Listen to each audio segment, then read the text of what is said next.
is Michelangelo and welcome to my channel. If my desk looks like a mess, it's because it is. So today we're going to look at what makes a good and bad holster. So as you can see, you have a bunch of holsters here on the table, and some of these holsters are for guns that I don't even own anymore. And we're kind of just go over what makes a good holster and what makes a bad holster and what should you really be looking for. So here's some of the key things that you need to look for. So I'm going to use this holster. I'm going to pick on it a lot of it, and I'm also going to pick on this one. And I'll show why. And the reason for this is because outside of this holster right here, these two are the cheapest holsters on the table. These two holsters are actually the same price, but they are very, very different in quality, and I think that's just because of the manufacturer. So what is in a quote-unquote bad holster, right? I'm going to get that out of the way right now, and I'm just going to go ahead and throw this one under the bus right away. So I'm going to pick up a few of these holsters, and maybe you can kind of see with this holster just by looking at it with the current angle that it's at, and kind of guess, and go ahead and guess. I'll give you a minute to guess what makes this kind of a bad holster here. Let me put it in camera more. And then look at it compared to all these other ones. All right, I'll give you 4 seconds.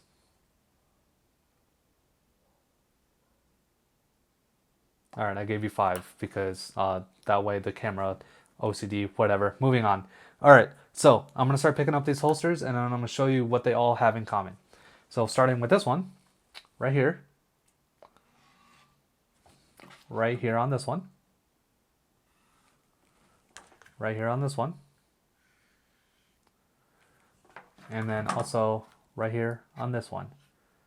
For those of you that are experienced in holsters, know what that is. For those of you new to holsters, those are sight channels. Sight channels are very, very important when it comes to holstering and drawing your weapon. If you look at this holster, it does not have a sight channel. As you can see here, you can see the raised portion of the holster where it's been molded for the gun, where the front sight post is. And then back here, you see where it's raised again for the rear sight, for the rear sights. But what you don't see is it's completely straight line. It dips, it U's. And the reason why this is a problem is because when I'm opening the holster right now so I can show you, if you look at the inside of this holster, let me try to get my fat fingers out of the way and angle it right. Here, come on, there we go. If you can look in there, you can see that my front sight has been dragging on this holster. So when I go to draw this holster, the front sight just drags all the way up the holster, and it makes it harder to draw the gun.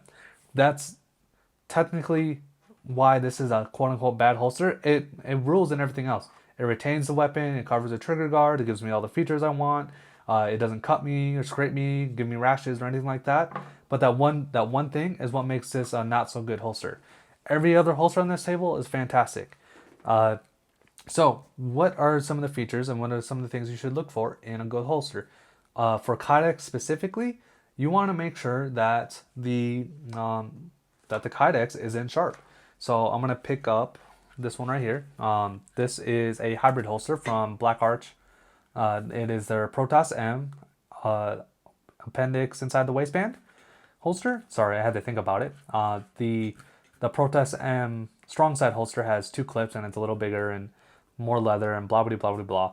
But if you look here, and I'm going to show this to the camera, as you can see, the holster itself is very, very nicely trimmed.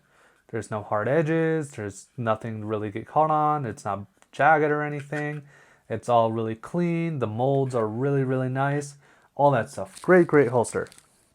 Right, here is a T-Rex Raptor from T-Rex Arms, and you can see this one even has fish scales in it. Again, if that's something you really cared about, that's great. But it shows that, like, you know that this holster was really designed for your gun, and it's going to work for your gun. For this one specifically, what makes this one a good holster is the fact that it has options. So this one can come with or without a claw. This one has either the forward cant or the neutral cant. And this is their Black Arch. This is their reversible convertible holster. And by the way, I have a video on all these holsters, so if you just want to check them out, you can. And one of the kind of nice things that I really like about Black Arch, other than the fact that they're nice quality holsters, is the fact that they label their holsters for you. Here, let me bring it up to the camera. Come on, focus. Yeah, see, look. They label the holster for you, which is great. I love it. I love it. Like, do I have a problem with that? No, I don't, because I usually don't buy the holster. I buy holsters for usually the same guns, so it doesn't really matter anyway. But yeah, here with this one, this is a Tier 1 concealed Centurion. It is just a really, really rugged looking holster. It's durable, it's thick. The Kydex is very thick. This is a duty holster. It's designed to take a beating. It doesn't really flex all that much. So up here it flexes, that's the thinnest part. But if I try to press down here, no flex whatsoever. It comes with the Safariland quick locking system, QLS. Yeah, quick locking system. So I can take it on and off my belt really easy if I wanted to, or put a different holster on and so on and so forth. Great holsters. So these are the kind of what makes a good holster is these things. It's the finish, it's the features, and just in general, it's the comfort. So in this case, it's the leather. But that's what makes a good holster. What makes a bad holster? For sure, if I had a holster to show you, I would show you, but I don't. I guess if I tried to find a sticky holster could technically be considered a bad holster.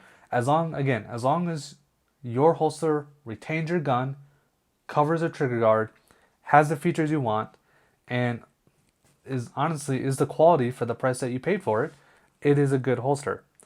And obviously if it's an inside the waistband holster, it conceals well. If it doesn't conceal well on your body, then it's not a good holster for you, but that doesn't mean it's a bad holster. And also, to add on top of that, just because it's a good holster for one type of gun does not mean it's a good holster for another type of gun. Here's a really good example. It is right here. And this again is unique to me for my body type. This is again the Black Arch Protoss M. It is a great holster for a smaller gun. If this was for my SIG, for my Shield, for my HK-P30, this is probably going to be a great holster. For my CZ-P10C, which is what this holster is for, it's not so great. Because, at least for my body type, the CZ-P10C, the grip protrudes, and I print super heavy with this holster because I don't have a claw. If you notice that almost all my holsters have claws that are if they're inside the waistband. And that's just because, for me personally, I conceal a gun better with a claw. Again, do I need a claw for my shield? Probably not. Do I need a claw for my P365? No, I know I don't. But because they're offered, I get them anyway. And that's pretty much all I got to say about a good holster. If you are paying quality money, you will get a quality holster. Well, if you're paying a lot of money for a reputable holster company, you will get a quality holster, right? If you're going to, outside of, we'll say, Vetter holsters, I'm going to say, or a quick ship option from these companies, if your holster ships out same day, chances are you're not buying a quality holster, especially if it's under, we'll say, $80, right? Again, I'm left-handed and I like certain features, so my holsters are never quick ship. This is actually my only quick ship holster, and I honestly, at this point, I'll probably never quick ship ever again because that's a crap holster. And again, it's not crap in the sense that it's not safe. It's just crap in the sense that because of my oversight and because of their oversight, this holster has a major flaw and defect in it. And for all I know, it's a sample size of 1 of 1. This, I could have just gotten the one holster where they didn't do it in, and all their other holsters are fine. So you got to keep that in mind too, is that when you get a crappy holster from a supposedly crappy company, you might just be the lemon. Now, again, there are plenty of videos on very reputable holster brands. The biggest ones are Tier 1 Concealed, T-Rex Arms, Black Arch, A&R, what else? Vetter. Vetter is probably the largest out of all those, except for maybe T1C and T-Rex Arms. We the People advertises a lot. I don't know if their holsters are any good, but they advertise a lot. But yeah, just check it around, watch reviews, all that stuff, and you'll find yourself a quality holster. That's pretty much all I got to say about that. If you have any questions, go ahead and leave a comment down below, and I'll see y'all in the next one. Peace.